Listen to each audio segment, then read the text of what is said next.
All right, welcome in AJO's Talk Sports. We got our Ohio State football recruiting show. Thought it was going to be the last show last week. I'm going to keep continuing to wrap things up here as we transition into the Cincinnati Reds and Dayton Dragons highlights. I'm not going to be doing it every single day because they have like games like almost every day, every other day. So maybe a couple headline highlights throughout the course of the week. So we're going to go ahead and it's Friday, Football Friday. And we're just going to give you some favorites here, just start the show and get into the highlights here. So the College Football National Championship odds. And if you didn't know this or not, I'm telling you right now on BetMGM, which is the website I use for my betting, Ohio State's actually favored to win the national championship to go back-to-back. They're at a plus 500. If you like those odds, put the monies down on it. And then Texas is also favored at plus 500. It goes down to Georgia. So it's Ohio State, Texas, Georgia at plus 650, Oregon's at plus 750, Penn State at plus 900, Notre Dame at plus 1400. There's a lot of Big Ten teams there. There's one, there's two, and there's three. Three Big Ten teams in like the top five for BetMGM Sportsbook to bet to win the national championship for next season. And my money goes on the Ohio State Buckeyes to go back to back. That'd be freaking sick. Something to watch though, John Gruden on YouTube, he had a really cool dude. John Gruden's a freaking beast, dude. He knows what he's talking about. I love watching John Gruden. Bring him back in coaching, please, by the way. But he had a sit down with Kyle McCord, and it went pretty well. I liked the way the whole entire show went. I didn't watch all 50 minutes of it. Probably watched about 20, 25 minutes of it. It went pretty good. Kyle McCord knows his stuff, that's for sure. But he left on his own, so don't let him lie to you on that. So, and we got Will Howard. Kyle McCord didn't want to do a QB battle with Will Howard when he transferred, with Will Howard transferring from Kansas State. So Will Howard takes the job, gets the reins, and wins the championship. Gets the ring on his finger as he goes to the NFL. Quick question for you guys. Will Will Howard go above Kyle McCord NFL draft, or will Kyle McCord go above Will Howard NFL draft? And whoever goes, which one, who do you think, what teams will pick them? What teams will pick them in the NFL draft? All right, now we're going to Ohio State. This is the name of the title here. Ohio State flips TCU wide receiver commit Brock Boyd as you're taking a look at the highlights. Brock Boyd, wide receiver coming out of South Lake, Texas. Here he is on X. After many conversations and prayers, I'd like to announce that I'm committing to Ohio State. Thank you, TCU, for all that you've provided for me. I enjoyed building relationships with the entire staff. Let's get it. Coach Day, Brian Hartline, and has a picture of him. And the funny thing is, when I was actually looking him up on Google and stuff, he actually has a picture already committed to TCU, which is hilarious. So he doesn't commit to TCU. Ohio State steals him from TCU, and TCU is probably really upset, and they're crying and whining and all that stuff. But the junior season highlights is what you're looking at right there. Boyd is ranked number 58 out of the wide receiver spot. He's a 374th pick overall prospect for the 2026 class. He's out of South Lake Carroll High School there in Texas. He's the alma mater of former Ohio State and Texas quarterback Quinn Ewers. So that's pretty cool.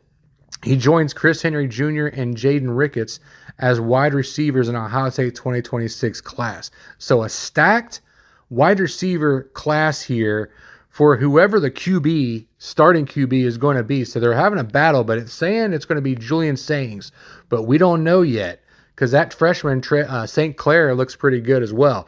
So they got Chris Henry at the 5-star, Blaine Bradford at a 5-star, and Brock Boyd's right there in the wide receiver category at a 4-star, which we got him to decommit to Ohio State from TCU. He's 6'2", 183 pounds.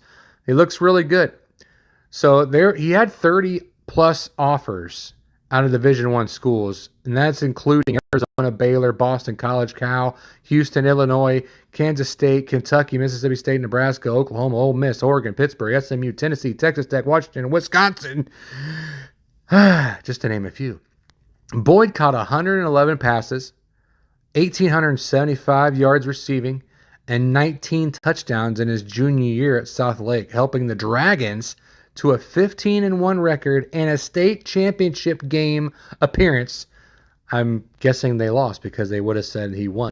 But anyways, so talented stack of wide receivers. There's 3 receivers that have committed. Caden Dixon-Wyatt, he's a 4-star prospect. We're not going into all the highlights, but they have a bunch of guys that are coming in, and I'm really excited for this Ohio State football team. Coach Dave's got them all fired up. They got a whole new staff coming in, like coaching staff and new players coming in. So hopefully we can get back-to-back champs, which would be freaking sick.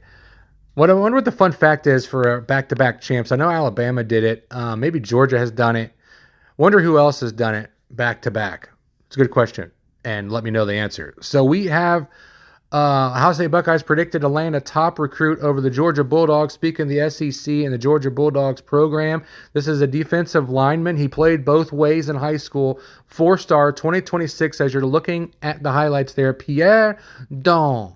That's how you say it in French, but it's Pierre Dean. So there's some highlights there. He's coming. He's a 4-star, 2026, West Forsyth. Is it Forsyth out of North Carolina? Defensive line, Pierre Dean. And so coming out of Sam Spiegelman, this is from X. Has a picture of Coach Day on here and all that stuff too, which is pretty cool. So the Buckeyes have moved to the top with blue chip DL target PJ Dean after this week's weekend's visit. So it just happened. He dropped this a couple days ago, but he visited last weekend. So Ohio State is still competing against Georgia and South Carolina for the talented recruit. So it's still not done yet and is not official as of yet. Not that I have seen so far on a Friday. But he's 6'5", 255 pounds. Dude's a beast. He's the number 4 ranked out of his class and does not have a defensive line player committed, and Dean will be the first for the Buckeyes. This is according to 24/7 Sports, and he's number 49 overall, and he's 4th on defensive lineman for the 2026 class.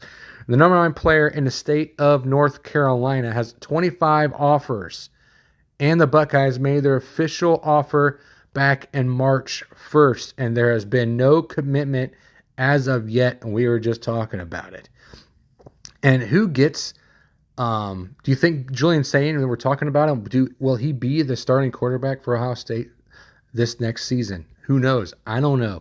And who's ready for the NCAA? Oh, it's not NCAA anymore. I correct myself. I digress.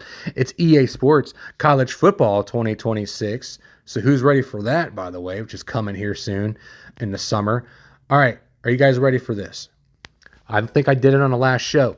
I'm going to do it on this show. It's Buckeyes trivia time. If I had these sound effects, I'm like... All right. Here's the question. Who's ready for it? I am, yeah. Ohio State's first national title came in 1942, if you remember that. Do you remember back then? No, because I wasn't born yet. Led by what legendary coach?